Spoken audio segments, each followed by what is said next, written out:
Hi, welcome back to Career Goals. Today I'm joined by Jedrzejewski, who is an accountant and finance partner at MAP. So how are you today? Yeah, really good, thank you. Just for the viewers at home, can you just talk a little bit about your journey? Like, how did you get from where you started to where you are today? Yeah, okay. So I left high school at 16 years old. I'd always kind of known that I didn't want to go down the more traditional route of going to college and then university. I just kind of wanted to get into it, start earning my money and making my way through career ladder, I guess. So at 15, I probably emailed about 200 different accountancy firms just because I wanted a job at an accountancy firm. Of those, I think there was probably only about 3 or 4 that responded to me, but those responses was, yeah, sorry, we're not taking anyone on. And I can't blame them because at 16, I pretty much knew nothing about accountancy. I was studying for my GCSEs. So at that time, I thought, right, I'm just going to go to college and try again with an apprenticeship after finishing college. And then a few weeks before I was due to start college, the accountancy firm I work for now emailed me saying someone's just had to go on maternity, well, not that it was a surprise, but someone's going on maternity leave and would like some cover, and it's the person who was covering for was only part-time, and their role was one of our client coordinators, so it wasn't actually one of our accountants, but it was a position in an accountancy firm, and because they only work part-time, so the cover was only needed part-time, because they did 3 days a week, it meant I could start an accounting apprenticeship where 1 day would be going to college, 3 days would be doing this client coordinator role, and then the other day I could then start getting stuck into bookkeeping. It was as that initial role. So yeah, that was my first role and one of our client coordinators. So yeah, I did that role as part of an apprenticeship for probably 2.5 years, I think.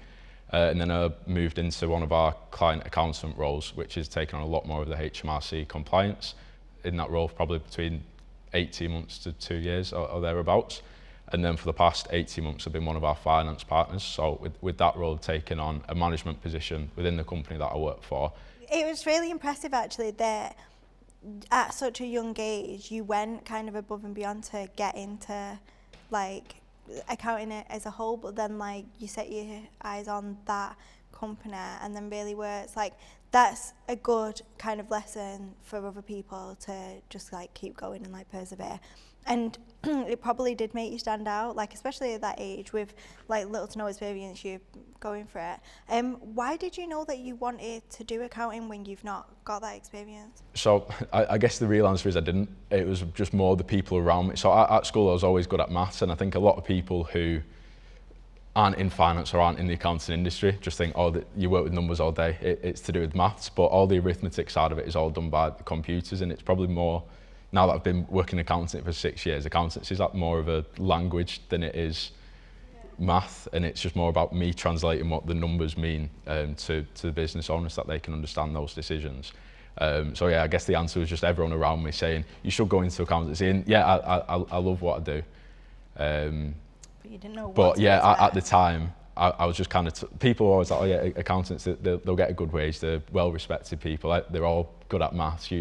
And at 14, 15 years old, I thought, oh yeah, I want money and I want to be doing a job at something I'm good at.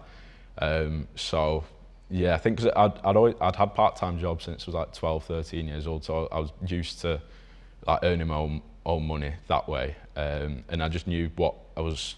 At school, you study so many subjects and not all of them interested me.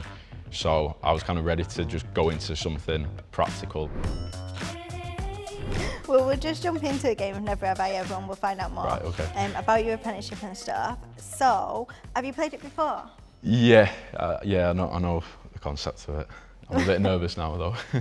Yeah, so all I'll do is I'll read a statement out, really simple. If you have Yeah. green, red, Yeah, haven't. okay. So, never have I ever lost important work documents. I have. Have you got a story to tell about it? I do.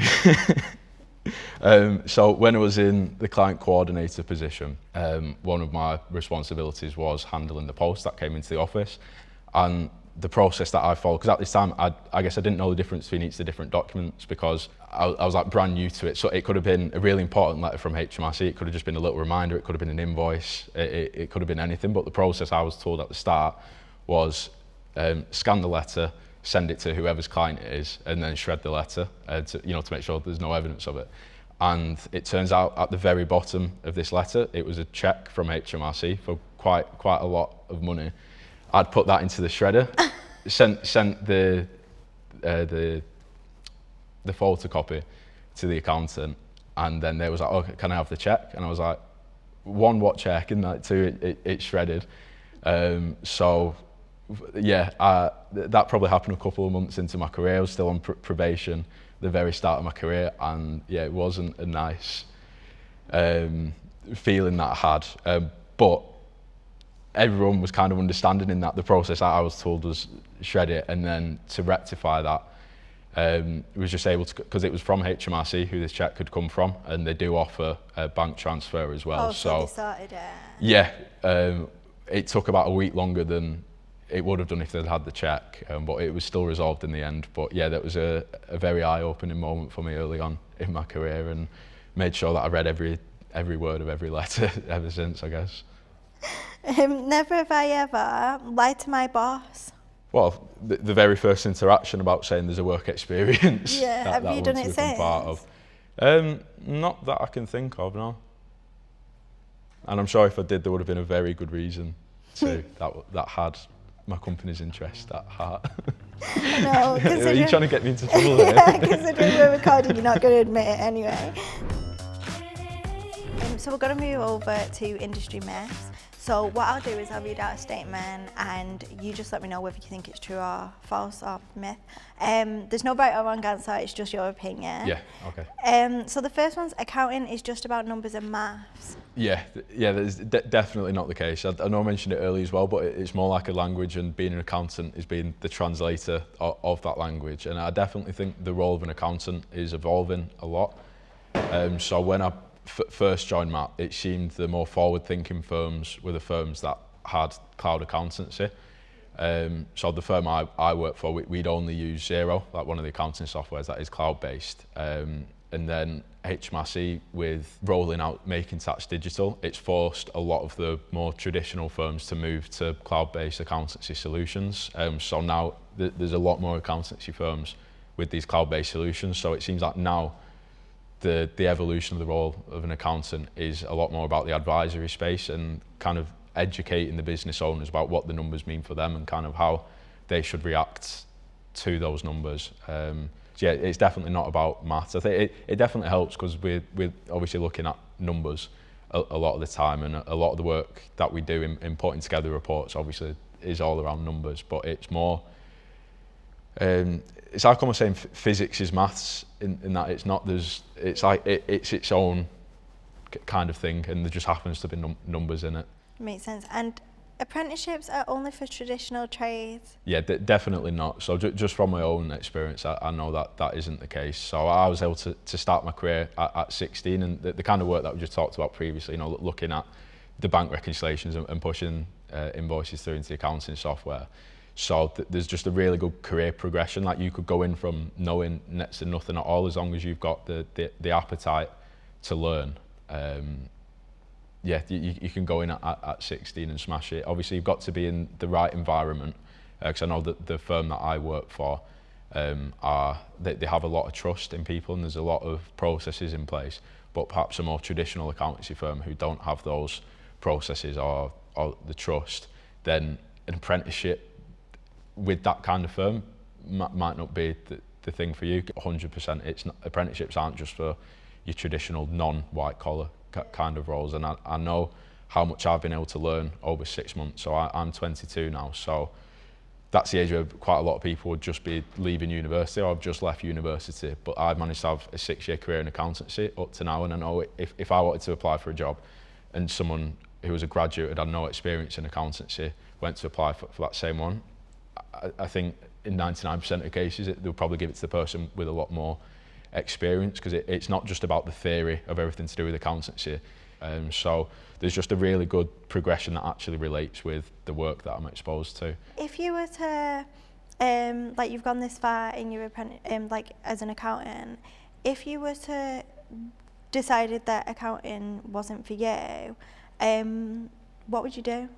Like, in terms of transferable skills and stuff like that, like what would you do? Yeah, so there's just the soft skills and working in an office environment, knowing how to build a rapport with colleagues and clients. I know they're really transferable skills. A lot what I'll have to do is just a case of problem solving. So yeah, I know the theory behind everything accountancy, but then actually applying that to everyday scenarios is a really useful skill to have. And the position I'm in now is a management position within our company as well. And there's a lot of skills I've learned over the past 18 months by being in that management position that is transferable. I couldn't really see myself not working in finance. I know it's easy saying that now, so I guess early into a career, but there's definitely a lot of useful skills that I've picked up. So, because obviously it's really impressive, like you're 22 years old, you've worked your way up. And I'm assuming that was the goal, like to progress. Yeah. But then with you being 22, would you say, if you get so high, what would your goals be after that? Do you know, once you've reached the top? Yeah, so I guess my goal, so I've got two exams left to become chartered, but that actual career goal is just to be enjoying what I'm doing, and that could be the type of work that I'm exposed to, which I'm happy doing now.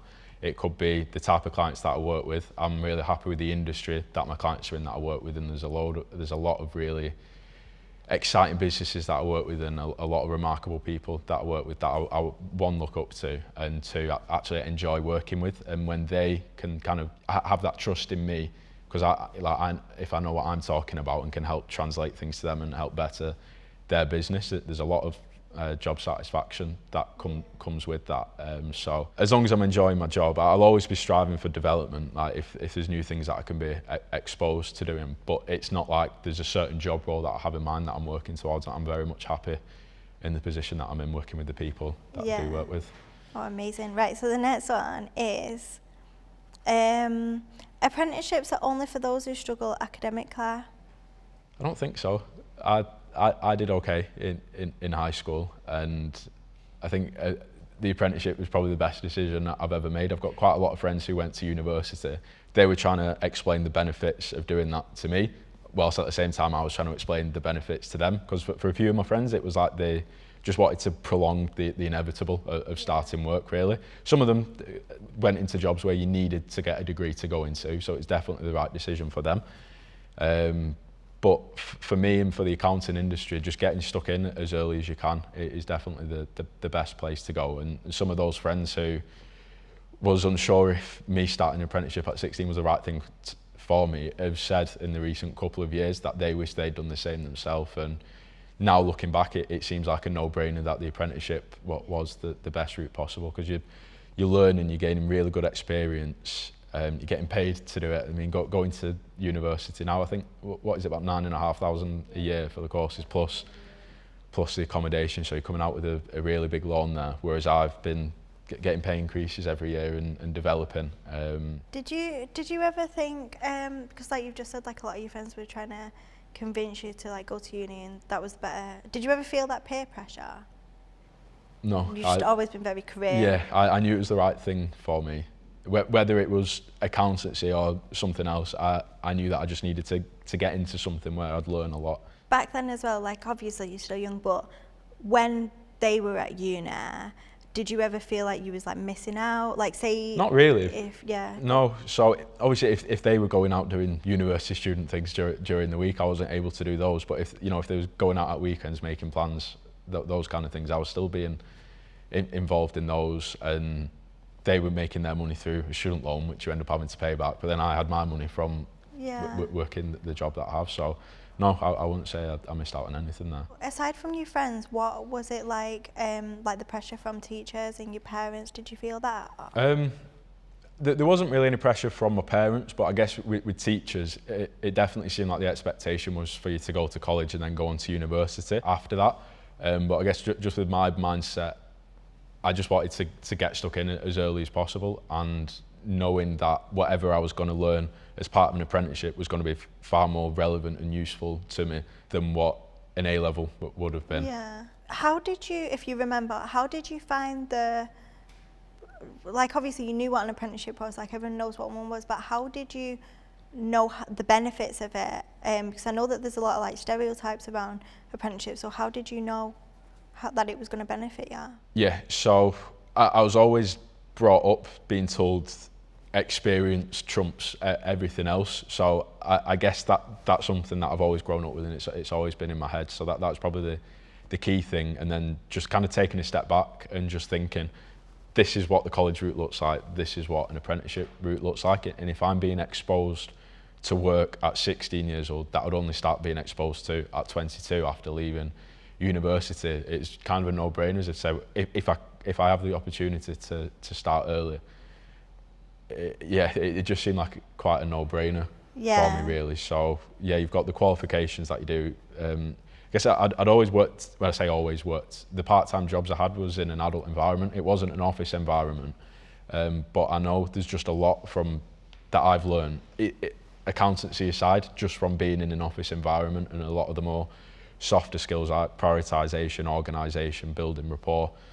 with people. And I think for me, coming into it at such a young age, something that I understand a lot more now than when I was 16 is just different people thinking different ways. And I could be presenting one thing to one client and the exact same thing to another client, but just go about it in completely different ways, like knowing how other people think. And I think when you're at college or high school, university, you've kind of got your teachers saying, this is how you need to think, because you're kind of just programmed to answer questions in an exam format that will pick you, that will get your marks. But in everyday life, they're not transferable skills, really. I've probably made a dig at hundreds of thousands of people here saying that. But yeah, just for me, I felt there was a lot more transferable skills from doing an apprenticeship.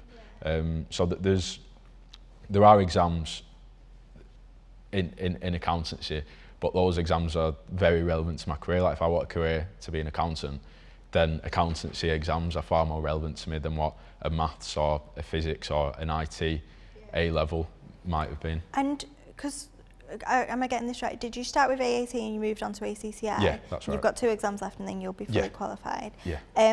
Before the apprenticeship, did you know what AAT and ACCA were? No, so I went to a few open days at colleges near me, and in a couple of those there were people there promoting AAT, and I spoke with those people, but up until I saw accountant AAT, no, I didn't actually know anything about it. So I guess if I hadn't met those people at these like career and college conventions, maybe I wouldn't be here today.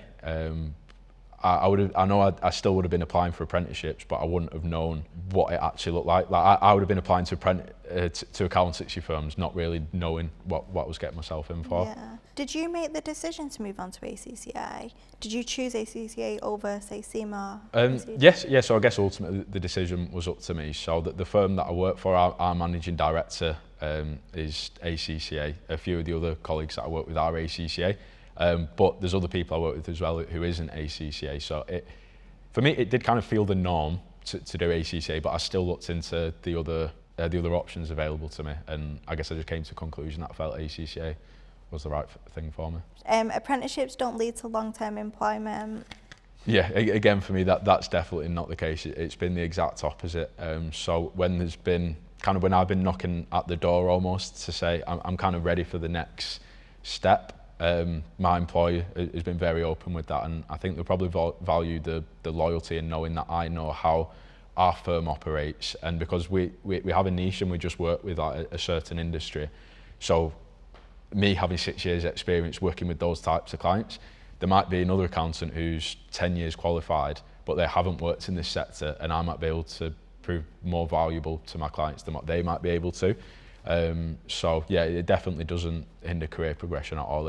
I'd definitely argue it's the opposite, and that it enhances it. And what would you say that you personally value most in a job role? Like, say if you was to say the top 3 priorities when looking for a job, what would you say? Yeah.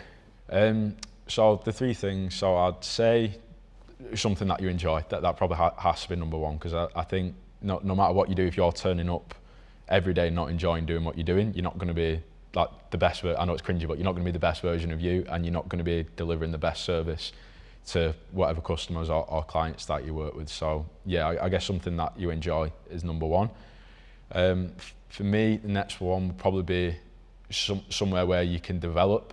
So that doesn't necessarily need to be develop your knowledge on accountancy or develop your knowledge on tax, but just develop as a person as well. There's a lot of life lessons that I've learned over the past 6 years, and kind of how to adapt to different situations. I guess the final one, probably maybe putting yourself outside of your comfort zone. I think that's probably where you learn the most and kind of gain the most confidence from for that progression. Thanks for joining us today. Have you had a good time? Yeah.